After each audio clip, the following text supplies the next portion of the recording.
വരാൻ പോകുന്ന നിയമസഭാ തെരഞ്ഞെടുപ്പിന് പ്രചരണത്തിന്റെ ആവേശം കൂട്ടാനായി പ്രിയങ്ക ഗാന്ധി ഇവിടെ എത്തിയിട്ടുണ്ട്. അതായത് പ്രിയങ്ക ഗാന്ധി വന്നിരിക്കുന്നതെന്ന് പറഞ്ഞു കഴിഞ്ഞാൽ ഈ പറയുന്ന സ്വന്തം മണ്ഡലത്തിലോട്ട് തിരിഞ്ഞു നോക്കിയില്ലെങ്കിലും ഇപ്പോൾ പ്രവർത്തകർക്കൊക്കെ വലിയ ആവേശം പകരാൻ വേണ്ടിയിട്ടാണ് പ്രിയങ്ക ഗാന്ധിയെ കൊണ്ടുവന്നിരിക്കുന്നത്. പ്രിയങ്ക ഗാന്ധി ഇവിടെ വന്നതുകൊണ്ട് മാത്രം എന്തെങ്കിലും നേട്ടം ഉണ്ടാക്കാൻ ഈ പറയുന്ന UDF-ന് കഴിയുമോ?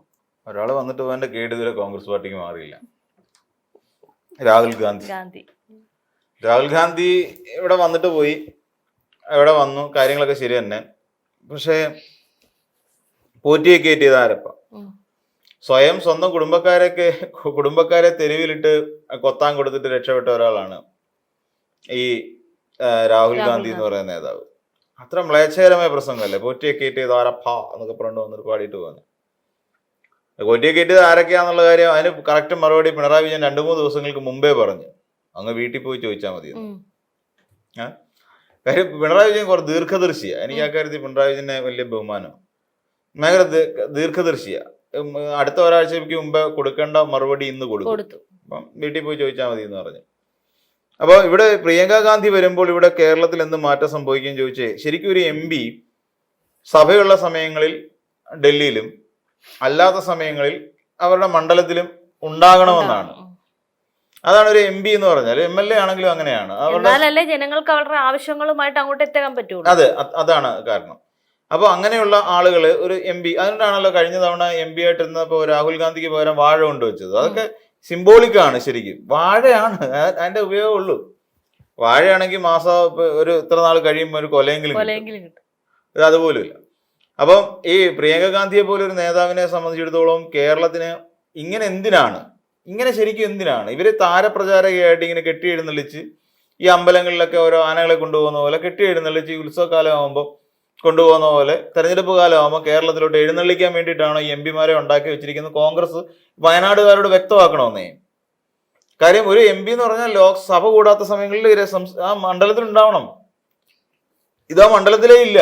എന്നിട്ട് തെരഞ്ഞെടുപ്പ് ആവുന്ന സമയത്ത് ഇറക്കി വിടും. ഒരുമാതിരി ചില്ലുകൂടിനകത്ത് കൊണ്ടുവച്ചിട്ട് ഇറക്കുന്ന പോലെ, രൂപക്കൂടിനകത്ത് നിന്നൊക്കെ ഇറക്കി വിടത്തില്ലേ, അതുപോലെ കൊണ്ടുവന്ന് ഓരോ സ്ഥലങ്ങളിൽ കൊണ്ടുവന്ന് താരപ്രചാരക. ഈ പ്രിയങ്ക ഗാന്ധി പ്രസംഗിക്കുന്നതുകൊണ്ട് ഇവിടെ എന്ത് ഗുണം ഉണ്ടാവാനാ UDF-നെ സംബന്ധിച്ച്? പ്രിയങ്ക ഗാന്ധി വന്ന് പ്രസംഗിക്കുന്നു, എന്ത് നേട്ടമാണ് പ്രിയങ്ക ഗാന്ധിക്ക് അല്ലെങ്കിൽ UDF-ന് ഉണ്ടാകുക? ഒരു നേട്ടവും ഇല്ല. കാരണം എന്താ വെച്ചാൽ ഇവിടെ ഉള്ള പിന്നെ UDF-കാരെ എഴുതി കൊടുക്കുന്ന കുറെ പൊട്ടത്തരം, കുറെ കള്ളങ്ങൾ, കുറെ വിവരക്കേടുകളൊക്കെ കൂടെ ഈ സോണിയാഗാന്ധി ഇംഗ്ലീഷിൽ പ്രസംഗിക്കും. ഇത് ഒരു എളുപ്പവും ഇല്ലാതെ അവിടെ ചെയ്യുന്നതുകൊണ്ട് ഇതിനെ ട്രാൻസ്ലേഷൻ എടുത്തിട്ട് അലക്കുകയും ചെയ്യും. ഇതാണ് ശരിക്കും സംഭവിച്ചുകൊണ്ടിരിക്കുന്നത്. ഇതുകൊണ്ട് UDF-ന് നേട്ടമൊന്നുമില്ല. ഈ UDF-കാരായ കോൺഗ്രസ്സുകാർ ഇവിടെ ഈ നാട്ടിൽ പറഞ്ഞു വരുന്ന കള്ളത്തരവും കാപട്യവും മാത്രമായിരിക്കും ഈ പ്രിയങ്ക ഗാന്ധി വന്നിട്ട് പറയാൻ പോകുന്നത്. അല്ല, വേറെ ഒരു മാറ്റവും ഇല്ല.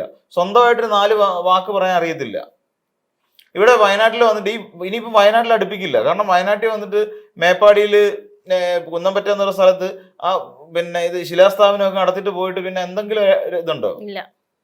കഴിഞ്ഞ 1 മാസം പിന്നിടുന്നേ. ഫെബ്രുവരി മാസം 26-ാം തീയതിയാണ് അങ്ങനെ സംഭവം ഉണ്ടായത്.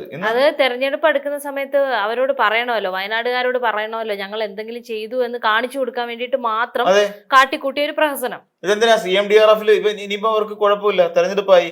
CMDRF-നകത്ത് കുറച്ച് പൈസ കിടപ്പുണ്ട്. ഈ CMDRF-നകത്ത് കിടക്കുന്ന പൈസ എടുത്തു കഴിഞ്ഞാൽ അടുത്ത തവണ അവർക്ക് കോൺഗ്രസിന്റെ പേരിൽ ഇത് വീടാക്കി മാറ്റാം. അങ്ങനത്തെ തന്ത്രം നടത്തിക്കൊണ്ടിരിക്കുക. ഇല്ലെങ്കിൽ ആ ടൗൺഷിപ്പ് പൂർത്തിയാക്കിയിട്ട് ഇത് ജനങ്ങളുടെ കണ്ണി പൊടിയിട്ടല്ലോ, ഇനി കുഴപ്പമില്ല, കിട്ടാനുള്ള വോട്ടെല്ലാം അവിടെ നിന്ന് കിട്ടും. ഇത് ജനങ്ങളുടെ കണ്ണി പൊടിയിട്ടുകൊണ്ട് അവിടുത്തെ സാധാരണക്കാരെ പറ്റിച്ചു. അതിനൊക്കെ നിന്നു കൊടുക്കുന്ന കുറെ പൊട്ടന്മാരാണ് ഈ കേന്ദ്ര നേതാക്കന്മാരെന്ന് എനിക്ക് പറയാനുള്ളത്. സോണിയാഗാന്ധി പിന്നെ നേരത്തെ തന്നെ പൊട്ടിയാണ്.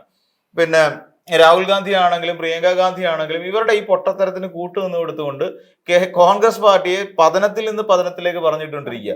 ഈ 2 നേതാക്കന്മാരെ കൊണ്ട് ഏതെങ്കിലും ഒരു കാലഘട്ടത്തിൽ കോൺഗ്രസ് പാർട്ടിക്ക് ഗുണം ഉണ്ടായിട്ടുണ്ടോ? നമ്മൾ ആലോചിച്ച് നോക്കിയാൽ മതി. ഈ 2 നേതാക്കന്മാരെ കൊണ്ട്, പ്രിയങ്ക ഗാന്ധിയും പിന്നെ രാഹുൽ ഗാന്ധി എന്ന് പറയുന്ന ഈ 2 എണ്ണത്തിനെ കൊണ്ട് എവിടെയെങ്കിലും എന്തെങ്കിലും നേട്ടം ഒരു പാർട്ടിക്ക് ഉണ്ടായിട്ടുണ്ടോ? ദോഷമല്ലാതെ. ആ മൻമോഹൻ സിംഗ് ജി ഇരുന്ന സമയത്ത് അങ്ങാണ്ട് ഒരു പക്ഷെ പിന്നെ പ്രധാനമന്ത്രി ആയിട്ടുണ്ട് എന്നല്ലാതെ കഴിഞ്ഞ 15 വർഷമായിട്ട് ഇല്ലെന്നേ. ഭരണത്തിന്റെ ഒരു ഇതിൽ പോലും ഇല്ല. ഇനി രാഹുൽ ഗാന്ധി ഒന്നും ഈ പറയുന്ന പോലെ പ്രധാനമന്ത്രി പദത്തിലേക്ക് എത്തത്തില്ല. സ്വപ്നം കാണണ്ടാതൊന്നും.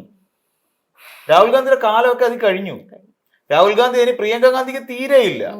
പ്രിയങ്ക ഗാന്ധിയുടെ മമതയുള്ള കേരളക്കാർക്ക് മാത്രമാണ്, സ്വന്തം നാട്ടുകാർക്ക് പോലും ഇല്ല പ്രിയങ്ക ഗാന്ധിയുടെ സ്നേഹം. കേരളത്തിലുള്ളവർക്ക് മാത്രമാണ്. പ്രിയങ്ക ഗാന്ധി എന്ന് പറഞ്ഞാൽ ദൈവതുല്യാണ്. അതുകൊണ്ടാണല്ലോ പ്രിയങ്ക ഗാന്ധി വന്നപ്പോൾ ഇവിടെ റെക്കോർഡ് ഭൂരിപക്ഷത്തിലല്ലേ ജയിപ്പിച്ചിട്ടത്.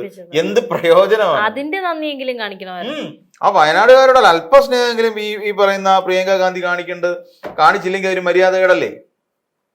അതുപോലും ചെയ്യാത്ത ഒരു നേതാവായി സത്യത്തിൽ പ്രിയങ്ക ഗാന്ധി മാറി. ഇവരെ കൊണ്ടൊന്ന് താരപ്രചാരകരായി കെട്ടുകെട്ടിച്ച് കേരളത്തിന്റെ നാനാഭാഗങ്ങളിൽ കൊണ്ടുപോയി കെട്ടിയിറക്കുന്ന കോൺഗ്രസ്സുകാർക്ക് വിവരമില്ലായ്മയുണ്ട്. ഇവർ കെ സുധാകരൻ വന്ന് പ്രസംഗിച്ചാൽ കിട്ടാത്ത എന്ത് ഗുണമാണ് ഇപ്പൊ പ്രിയങ്ക ഗാന്ധി വന്ന് പ്രസംഗിച്ചാൽ കിട്ടുന്നത്? ഒന്നുമില്ലെങ്കിൽ കെ സുധാകരൻ കുറച്ചു കാലം വനമന്ത്രിയായിട്ടെങ്കിലും ഇരുന്നിട്ടുള്ള ഒരാളാണ്. കേരളത്തിലെ KPCC അധ്യക്ഷനാണ്. ആ KPCC അധ്യക്ഷനായിട്ടിരുന്ന കെ സുധാകരൻ പ്രസംഗിച്ചാൽ കിട്ടാത്ത എന്ത് മൈലേജ് ആണ് കേരളത്തിൽ കോൺഗ്രസ് പാർട്ടിക്ക് ഒരു വാക്കിന് വെളിവില്ലാത്ത ഒരു ഉത്തരേന്ത്യക്കാരി വന്ന് സംസാരിച്ചുണ്ടാവുക? ഒന്നും ഉണ്ടാകാൻ പോകുന്നില്ല. VD സതീശൻ പ്രസംഗിച്ചാൽ കിട്ടാത്ത എന്ത് മൈലേജ് ഇവിടെ പ്രിയങ്ക ഗാന്ധിക്ക് ഉണ്ടാക്കാൻ കഴിയുക? ഇവിടെ അതുമില്ല. ഈ പറയുന്ന എല്ലാ ഇതിനെയും സംബന്ധിച്ച് നോക്കുവാണെങ്കിൽ ശരിക്കും പറഞ്ഞു കഴിഞ്ഞാൽ ഈ UDF അല്ലെങ്കിൽ LDF UDF അല്ലെങ്കിൽ കോൺഗ്രസ് പാർട്ടിയെ സംബന്ധിച്ചിടത്തോളം അവരുടെ ഏറ്റവും പ്രധാനപ്പെട്ട ശാപം എന്ന് പറഞ്ഞ ഈ രണ്ട് നേതാക്കന്മാരാണ്. ഇതിനെ വെച്ചിട്ട് ആരെ പറ്റിക്കുന്ന വയനാടുകാരെ പറ്റിക്കാൻ വേണ്ടിയിട്ടുള്ള രണ്ട് വിത്തുകളാണ് ശരിക്കും പ്രിയങ്ക ഗാന്ധിയും രാഹുൽ ഗാന്ധിയും. അല്ലാതെ അതിനപ്പുറത്ത് ഇവരെ കൊണ്ട് രാഷ്ട്രീയ കേരളത്തിന് പ്രയോജനം ഉണ്ടോ എന്ന് ചോദിച്ചാൽ ഒരു പ്രയോജനവും ഇല്ല. ഇനി ഇന്ത്യക്ക് എന്തെങ്കിലും പ്രയോജനം ഉണ്ടോ എന്ന് വെച്ചാൽ അതുമില്ല. കോൺഗ്രസ് പാർട്ടിക്ക് എന്തെങ്കിലും പ്രയോജനം ഉണ്ടോ എന്ന് വെച്ചാൽ അതുമില്ല. സത്യം, ഇവരെ കൊണ്ട് ഈ രാഷ്ട്രത്തിന് പ്രയോജനമില്ല, രാജ്യത്തിന് പ്രയോജനമില്ല, രാഷ്ട്രീയത്തിന് പ്രയോജനമില്ല, ജനങ്ങൾക്ക് പ്രയോജനമില്ല. പിന്നെ എന്തിനാണ് ഇവര്? സ്വന്തമായിട്ട് എന്തെങ്കിലും ഗുണമുണ്ടോ? അതുമില്ല അല്ലേ? ഇവിടെ എന്നിട്ട് ഒരു മുന്നണി ഉണ്ടാക്കി ആ മുന്നണിക്കകത്ത് പ്രശ്നങ്ങൾ, ആ മുന്നണി ഇപ്പൊ ഏകദേശം ചത്ത് കിടക്കുന്നു. ഇങ്ങനെയൊക്കെ തുടങ്ങിക്കഴിഞ്ഞാൽ ഇവരെ കൊണ്ട് എന്നിട്ട് ഇത്തരം നേതാക്കന്മാരെ എന്ന് വെച്ചാൽ സ്വന്തം പൊളിറ്റിക്സിൽ അങ്ങേയറ്റം പരാജയപ്പെട്ട് നിൽക്കുന്ന ഈ നേതാക്കന്മാരെ കൊണ്ടുവന്ന് ഇവിടെ എന്ത് ബെനഫിറ്റ് ഉണ്ടാക്കിയെടുക്കും എന്നുള്ളതാണ് കോൺഗ്രസ്സുകാർക്ക് ഇതുവരെ മനസ്സിലായിട്ടില്ല. രാഹുൽ ഗാന്ധിയും പ്രിയങ്ക ഗാന്ധി എന്ന് പറയുന്ന രണ്ടുപേര് രാഷ്ട്രീയത്തിൽ തന്നെ അസ്തമിക്കേണ്ടവരാണ്. അല്ലെങ്കിൽ ആ രാഷ്ട്രീയം വെച്ച് മതിയാക്കിയിട്ട് പ്രിയങ്ക ഗാന്ധിക്ക് വേണമെന്നുണ്ടെങ്കിൽ അത് അവരുടെ ഭർത്താവിനോടൊപ്പം റോബർട്ട് വാദ്രയുടെ കൂടെ ബിസിനസ് കാര്യങ്ങൾ നോക്കാം. പിന്നെ രാഹുൽ ഗാന്ധിയെ സംബന്ധിച്ചിടത്തോളം ഇനിയിപ്പോൾ ഒരു മൃദുഹിന്ദുത്വ സമീപനമൊക്കെ പുള്ളിക്കാരനുള്ളത് കൊണ്ട് സന്യാസം, ഒരു വിവാഹം കഴിക്കാൻ നീ നടക്കുമെന്ന് തോന്നുന്നില്ല. അപ്പം സന്യാസത്തിലേക്ക് പോയി എവിടെയെങ്കിലും ഗുഹയിലോ ഏതെങ്കിലും കേദാർനാഥിലോ എവിടാന്ന് വെച്ചാൽ കറങ്ങി അടിച്ച് പോയി തിരിച്ചു വന്ന് വേണമെന്നുണ്ടെങ്കിൽ കുറച്ചു കാലം കഴിഞ്ഞ് താടിയും മുടിയൊക്കെ നീട്ടി വളർത്തി BJPയുടെ ഒരു നേതാവായി ചേർന്നാൽ ചിലപ്പോ എവിടെയെങ്കിലും അധികാരം കിട്ടുമെന്നാണ് നമുക്ക് തോന്നുന്നത്.